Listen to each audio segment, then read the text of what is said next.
Tingnan nyo mga kaspaki, talagang kuhang-kuha yung angas, yung ganda ng bangka, diba? Napagagaling ng Boss Nanoy gumawa, lalo na yahang kamaruti, wapag ay matapot. Ang kuha niya is kusog siya mo tuya. Bakit cute? Ganda na.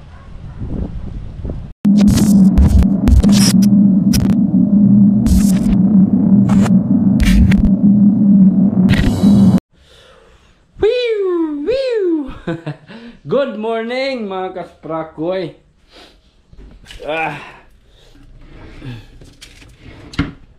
So yan, vlog na naman tayo ulit. Magandang umaga sa inyong lahat dyan. Roblog sa mga kaspraki, update lang sa mga ginagawa natin ngayong araw.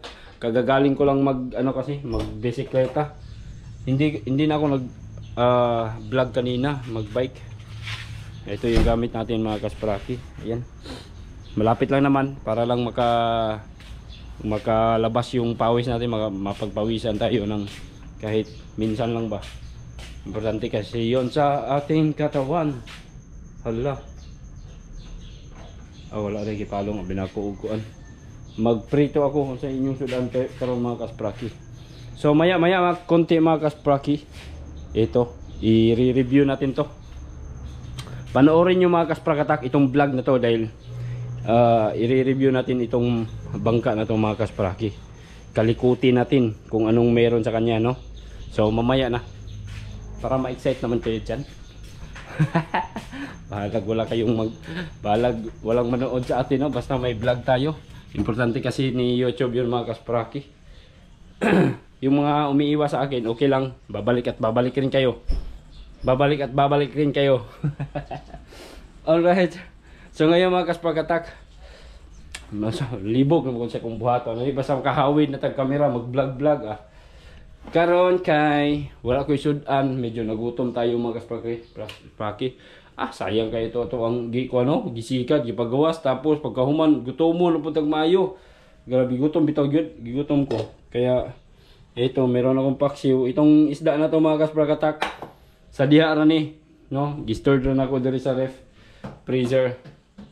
Mana importante yung kayo nga makapagtabi tayo ng isda galing sa pangingisda natin, makapagtabi tayo ng konti para pagdating ng panahon tulad ngayon, hindi nakapaglaot mga kaspraki, nakapagtabi man tayo ng isda. So meron tayong madudukot. Ito, tingnan nyo yung ref ko. Ayan, ito may mga gamay na lang dyan kayo. Ayan, napakoy isda gamay. Minsan pag marami akong stock dito, marami akong stock na isda mga kasprakatak, minsan may nagchat sa akin, may magchat sa akin na, bay, meron bang isda diha nga na frozen daw na sa mong stock na sa mong ref. Kay muhangi mo po kay luoy po kay sila ba, wala sila, medyo apikisad kay sila, wala sila panudan. So pag-text sa ako kung na ako naidagang stock diri ako ihatag sa iya ha. May na lang makatabang kung naay sulod ang ato ang ref. Manang makapanagat gani maglain jud ko ginagmay, no? Magtabi ako ng kahit konti lang para ma-stock ko dito sa ref para pagdating ng panahon na darating na naman yung crisis tulad ngayon mga kaspraki, no? Masama yung panahon, hindi makapaglaot. Tingnan nyo, sobrang sama ng panahon ngayon mga kaspraki, no? Palagi lang umaambon yung kalangitan, palaging umuulan, tapos malakas yung hangin, no? Lumalaki yung alon. Kaya napaka-risk talaga ito sa pangingisda natin, no? Malaking sagabal yan sa paghahanap ng isda. At syempre, no, pag ganito palagi yung panahon, wala masyadong isda mga kaspraki. Yun ang na-observe ko talaga. Pero na lang kung uminit ng kahit uminit lang kahit ng 2 o 1 linggo o 2 linggo, basta straight lang yung init mga kasprakatak, may tendency na magsilabasa na yung isda. Grabe ngayon mga kaspraki, grabe yung kaya yung kuha na to dire panahon, ITCC, no? Intertropical Convergence Zone, or kaya Easterlies, or meron ding shoreline. Grabe. Grabe yung climate change mga kaspraki. Talagang nag-iba na talaga yung panahon natin ngayon.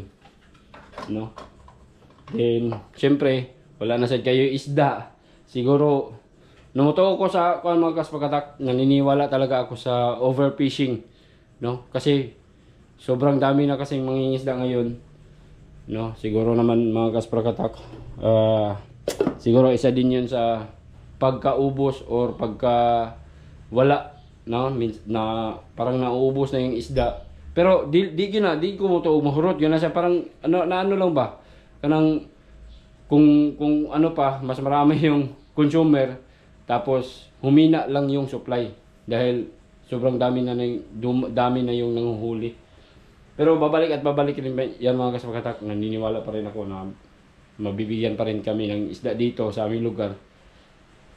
Umaasa pa rin kaming lahat mga kaspraki. Dahil hindi papayag yung Panginoon mga kaspakatak na tuluyan tayong maghirap, tuluyan tayong magdusa, magtiis sa ganitong walang ulam. Ako, okay lang sa akin mga kaspraki kasi makapagtabi man ako minsan ng isda. Tapos kung wala akong ulam, daghan mamig balay dire, tabok-tabok kami mamig asa may mukaon. So makakaon ra gyud may kay marami man kaming kuan dire. Daghan mamig mga buong pamilya ba. Dagan mi so magtabok-tabok kami ug asa may dapit mo kaon magtumi sa ila ka tita o ila ka lula o sila dito kaya bundam sila isda sudan makakaon kami dito. Pero paano kung katulad ng mga mga kaspakatak yung mga busiro, mga tao ng aming mga lansa, no, medyo apiki gyud kay sila dayon wala ilang trabaho, no, wala silang ibang na trabaho di maglisod sila. Labi na to si Pogi, dagang kay anak. Tungod sa adlaw, ng isang araw nga, no, anong araw yun? Nagpunta yun sa bahay, nanghingi ng naman, nag-cash advance na naman ng 2,000 siguro yung kuha na to, kay pambayad daw sa kuryente. Katawahan na kayo, may laing pangita. O may laing pangita mga kaspraki. Kaya yun, siya, sakada na po, og 2,000 pesos para pambayad daw yun sa kuryente niya. So, moto. Lisodjud, manang karon mga kaspraki ako. Kay kini akong inon-on paksiw, medyo matagal-tagal lang ito mga kasprakatak. Mga isang araw na to, masarap man to masarap man to i-prito. So, mag-prito ako ngayon mga kaspraki ng inon-on. Yun! Prito tag inon-on kay dami man prituhon ng inon-on, di ba? Masarap 'yan. Para makakain tayo. Ito yung dalawang bangka natin mga kaspakatak. Dito ko lang ilagay mga kaspaki kasi alam niyo ba kung bakit. Gusto ko sanang ilagay ito sa loob ng bahay. Sa loob ng bahay ha. Dito sa kwarto, bakante ang kwarto nito, pero ewan ko lang kung anong isip nitong misis ko. Di man siya musugot dinoon magbutang-butang o mga butang di sa sulod sa kwarto. Maglibog ko, pero para wala nang away, dili na magkapoy isamok, magkiglalis, di man siya musugot yun, ibutang ni mga butang tulad ng mga tools ko, mga kaspraki, mga tools ko ilalagay ko sana din sa loob para dili makuha, ni manakaw ng iba, di magamit ng iba ba nga, meron kasing iba manghiram tas hindi na mabalik minsan. Gusto lang sa sulod doon tayo ibutang, pero di mo musugot si misis watay mahimo, dali na lang gid sa gawas, agwanta. Agwanta tas gusto niya para dili na magsamok ba, kapoy kay samok, kapoy kay pagiglalis mga kaspraki. Kaya yon, dito na lang siya sa labas, pero okay lang naman siya dito, wala namang problema. So i-review natin yan mga kaspraki. Okay, magluto muna tayo ng inon-on. Yun o, itong inon-on mga kasprakatak. Inon-on. Masarap ang inon-on. Muna yung sudano na mo. Sa ako ang karon Paris nga. Ako ang partner sa vlogging. Huwag pa niabot. Naligo pa. Niuli sila ha. Si Marky. Magkukontent kasi kami ngayon mga kasprakatak. Prito tag inon-on. Mura gid taon niya mo ang Dito ko sa Fishport kanina mga kaspraki, nagpunta ko doon. Wala lang ako nag-video kay kuan man. Kunti lang isda doon mga kasprakatak, tapos dili pa jud kayo sa riwa ba. Mahal pa jud, mahal. Buti nakapagtabi tayo ng isda. Napo ko isa ka putos dito sa silo sa ako ang freezer. So, tag mga pila ka kuan pa to. Basin tulog po dugay pa may kalawd ani kay meron pa kaming lamay, may lamay pa doon sa kay Lula. Sabi ng mga bossing natin, hindi mo na maglaot hanggang hindi yun mailibing ba yung ano ko, yung asawa ng tita ko. Yang bana dili sa daw mulawod kung dili pa mo malubong to kay para kuan kailangan wala na yung naon ba. Magapokus talaga sa pagingisda. Ayan mga kaswaki. Ano to, matambaka to matambaka, giko na to, gi prito. Masarap kasi ito sa prito mga. Ganahan ko mga kaswaki pag ang pinirito inon-on pritohon ba. Pero mag-ingat lang kay kusog kayo siya mo labsik dahil sa tubig nito mga kaswakatak. May tubig manigod. Sila misis pag yung inon-on yung paksiw matagalan na ba, abutan ng ilang araw, ayaw na nilang kumain mga kaswakatak. Kaya minsan tinatapon, no, ipakaon sa hayop. Pero ako ngayon mga kaswaki, habang nagtitipid tayo, mapakinabangan pa to, no, muna siya gitawag og double dead, triple dead na kay pagkahuli napatay na yung isda, and then niluto ginawang paksiw. Ayan, paksiw.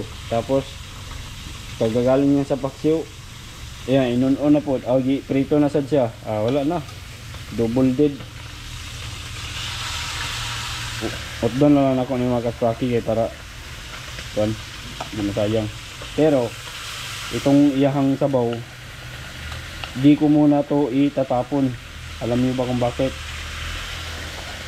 Di ko muna to itatapon kasi ang mga kaswaki, yung sabaw nito masarap ito sa meron kasi kayong nagluto kasi si Mrs. ng mga kaswakatak, tingnan nyo kanang fried rice.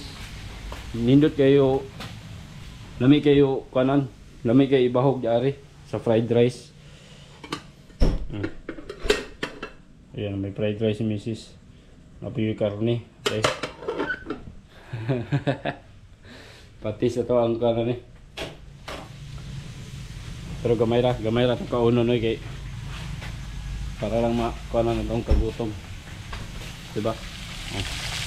Ano ito yung non karon.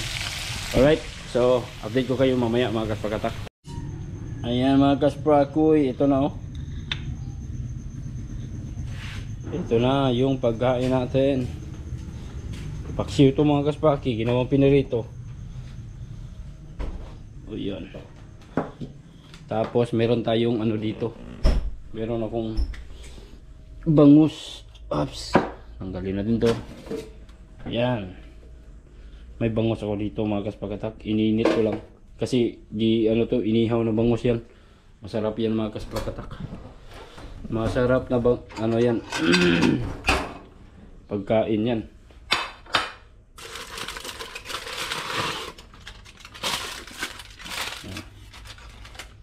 Diba?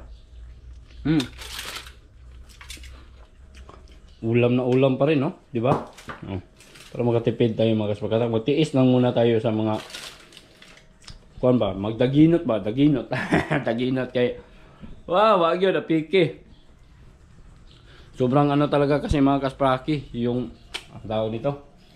Apiki yung kayo ang kahintang na mo karong panahon na. Kay lagi mo to, no? Way panguha. Grabe yung haba ng mga kaspraki. Sobrang haba ng kuan sa isda karon. Yun yung krisis karon. Biro uwi simula ano mga katak. Simula June, July, mga Agosto, mga July yata. Nung nakaraang taon hanggang ngayon. Makahuli man mga katak. Siguro mataas na siguro yung ano, mga 20 banyiras. Mataas na 'yon. Hanggang ngayon, makahuli karon duha, tulo ka banyera, pinakataas na ng 5. Malipay nagnaay 5. Kay mahalin-halina na ta pero makakuha mga ano mga kaspakatak, duha, tulo hanggang pang-ulam lang talaga 'yon. Pero pag mga 5 banyera or higit pa mga 6, 7 ana, mahalin-halina na tagal ginagmay, makapamugas na, makabili na pambigas yung mga tao pero karon pastila na anad na yun sa mga kaspaki, pakunti-kunti lang talaga. Manang makaingon ko nga yung iba, yung mga tao dyan na akala nila yung pangingisda kuan kana na ang masarap, madali ang buhay, no? Kuan, hindi biro din mga kaspaki.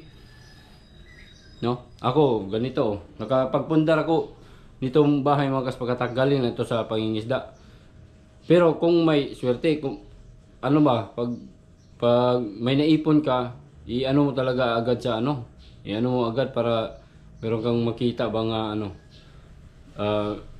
meron kang mga makita mo yung mga pinaghirapan mo ba, no? Kung nakita nyo kung anong itsura ng bahay ko, ito mga kaspakatak. Pero hindi ko ito nakuha ng buha, gipaagi pa ni siya og utang-utang, mga utang ba, utang, tapos dahan-dahang binayaran. Pag may pira, bayaran mo.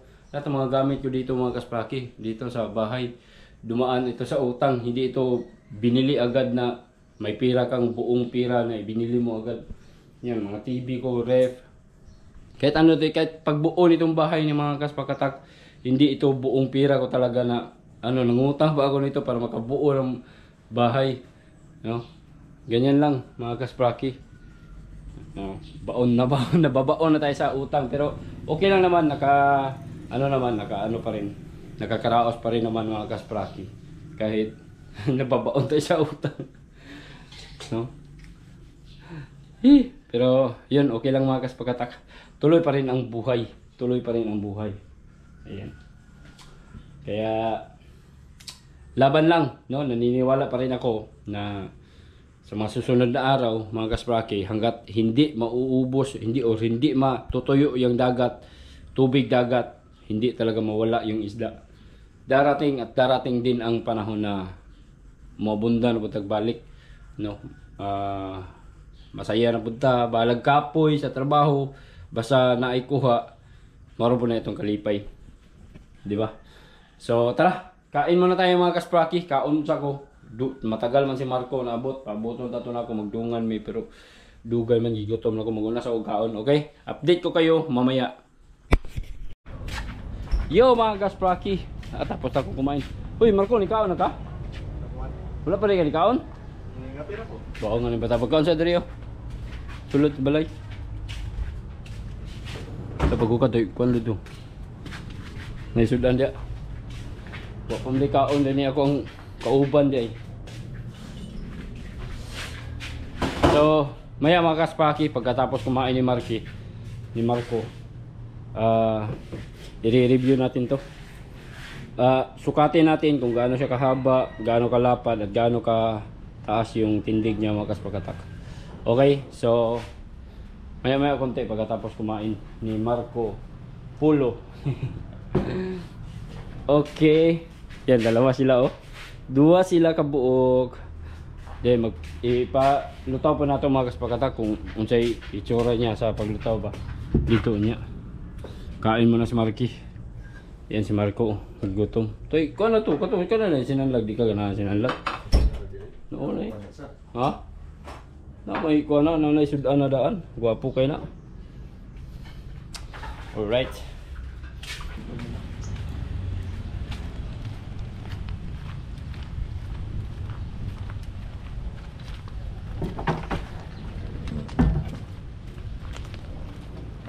Makas pagkatag, review lang natin tong kung gaano siya kahaba, gaano siya kalaki.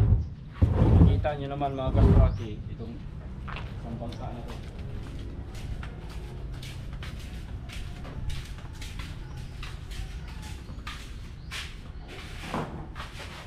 Yan. Okay.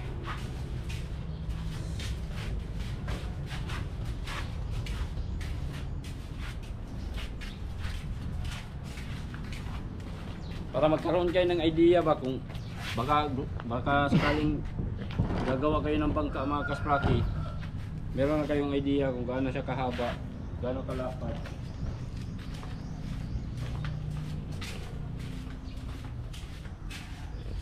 Ito siya, ito yan sa kabit sa isang bangka yan. Ito yung sa malaking bangka.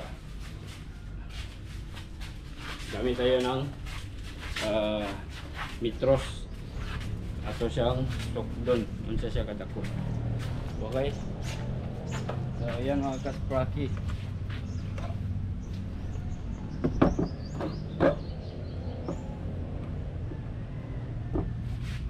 Ano dali na? Kate. Ito sa lang bato katong bangilan sa ilaw. Sino? Gamay kina.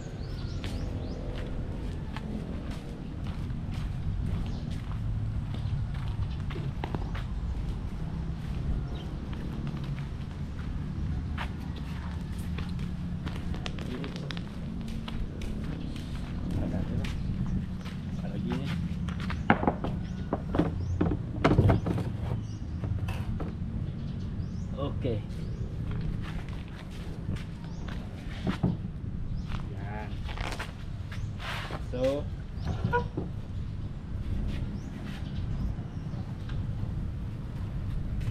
ito siya mga kaspraki, no? Napaka-angas tingnan. Napaka-ganda. Ganda ng pagkagawa ng Boss Nanoy.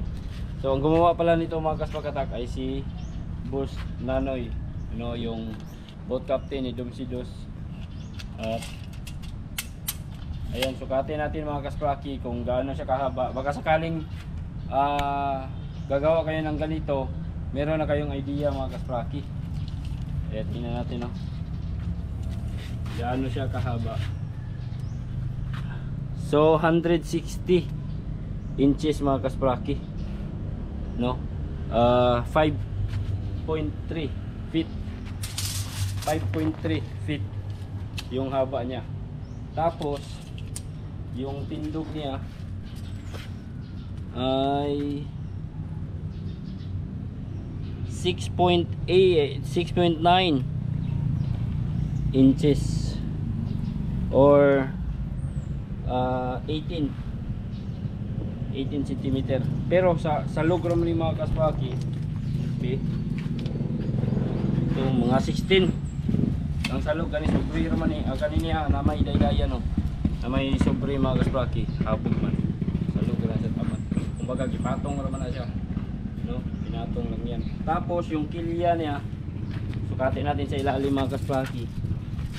Itong kilya niya kung gaano kahaba, para magkaroon lang kayo ng idea, sukatin natin kung gaano kahaba yung kilya niya. Is nasa 40 inches. 40 inches. Yan, 40 inches mga kaspraki. Magkaroon na kayo ng idea kung paano gaano kalaki, gaano kahaba. Inches lang yung gamit, ha, hindi kuan. Dito sa sukat pila na, nalimot ko ganiya. Kung inches lang atong gamiton is 150 o 160 inches. Mga higit 5 feet yung haba niya, 5.3 feet.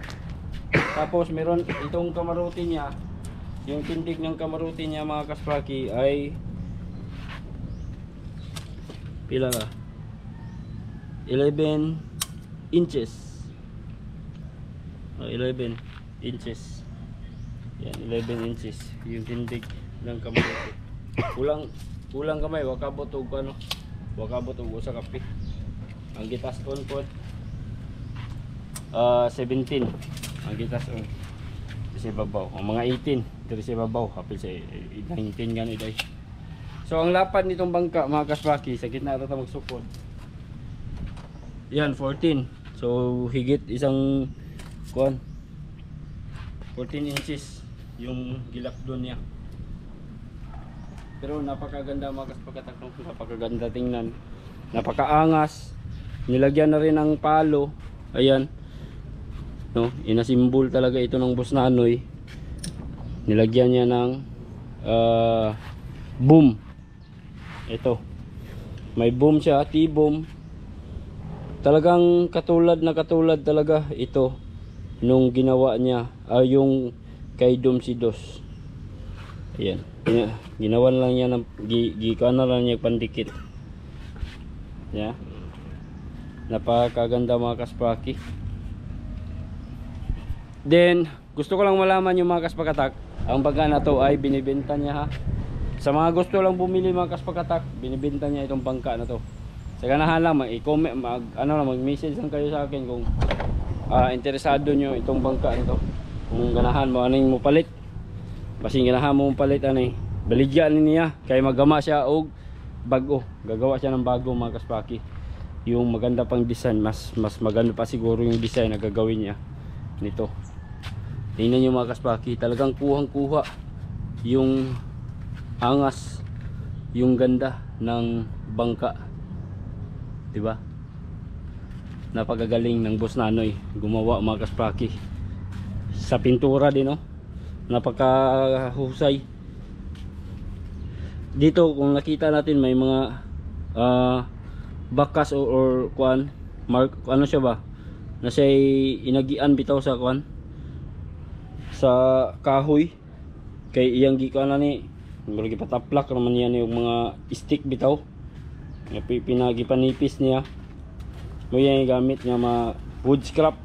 Tapos dito sa ibabaw naka plywood yung kamarote, lahat mga kaspaki naka plywood na yan. Ito sa metal or barbecue stick siguro to ginamit niya dito, brandillas.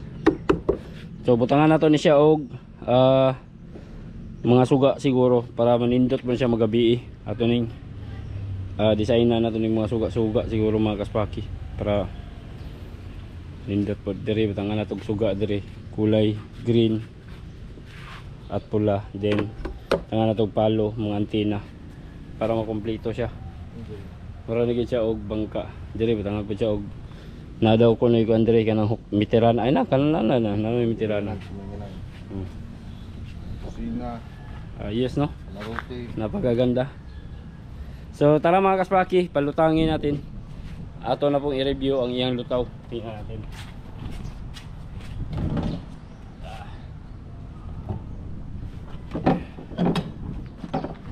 Agad na.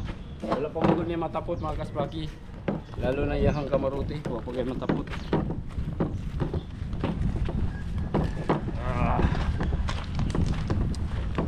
Napakaangas talaga nitong bangka na to, no?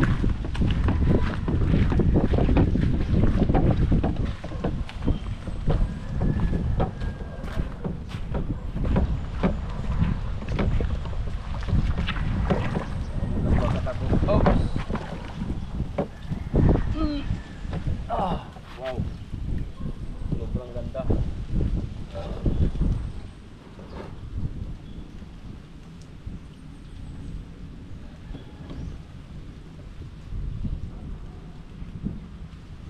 Mga kaspaki, padulga Marco, natawaw. Ang kuan niya is kusog siya mo tuya. Bakit mga kaspaki? Hindi siya masyadong malapad compared nung isa. Yung isa hindi siya masyadong kuan siya, dili kay mo tuya. Diba? Napakaangas at napakaganda tingnan ang lansa mga kaspaki. Oh.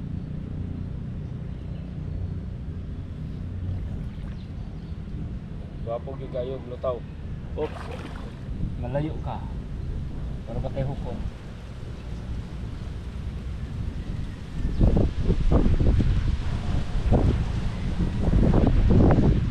Okay, hangin.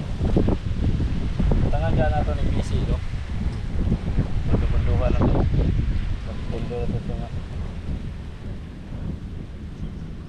Pag ito malagyan ng makina mga kaspakatak, sabi ni Boss Nanoy, yung nabili ko dong motor at saka remote dito daw ilagay.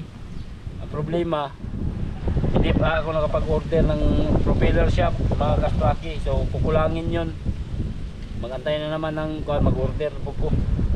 Pero sa di pa maabot po yung propeller shop na i-order natin para dito, ikabit sa natin siya sa pikas sa unang bangka.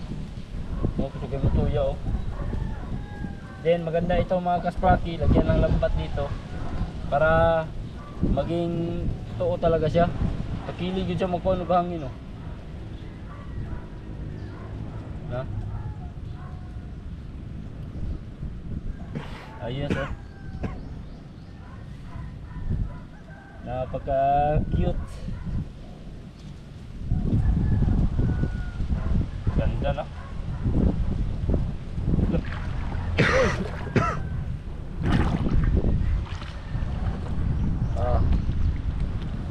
Alright.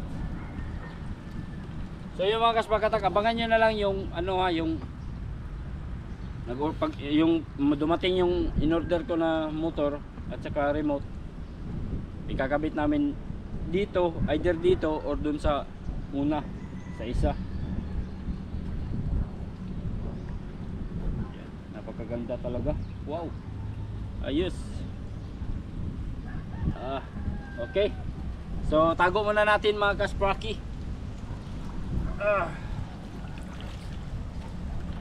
Yan na, nagkaroon na kayo ng idea kung gaano kahaba itong bangka, yung kilya niya, tsaka yung mga materialis nito mga kasprakatak ay gawa sa mga scrap na kahoy, mga scrap wood. Tapos ang ginamit niya pang ano, mga pandikit lang sa yung mga glue mga kaspraki. Yung glue, yun lang ginamit niya pandikit dito. Pero yung mga glue na mabilis dumikit at mabilis matuyo mga kasprakatak, kay para mahawi dito ayo hangin ka na malako sa camera.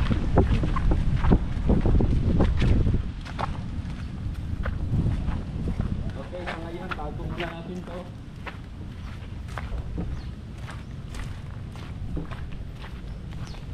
Hindi ka daw pukot ano daw pukot pa.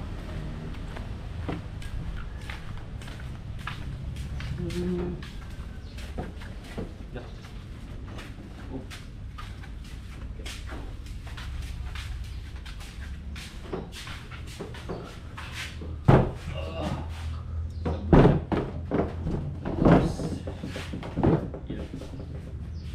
Nabuhan muna natin.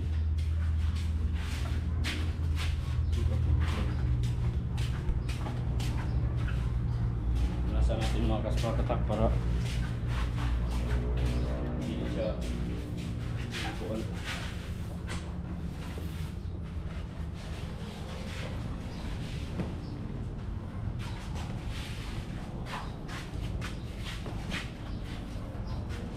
Gamit yung ginagawa.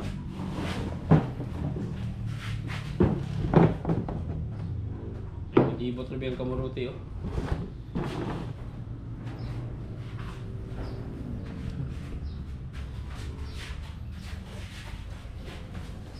Okay.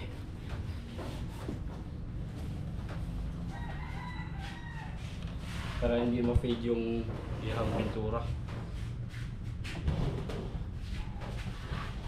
Okay, yes. So yun lang muna mga kaspraki. Maraming salamat sa panonood.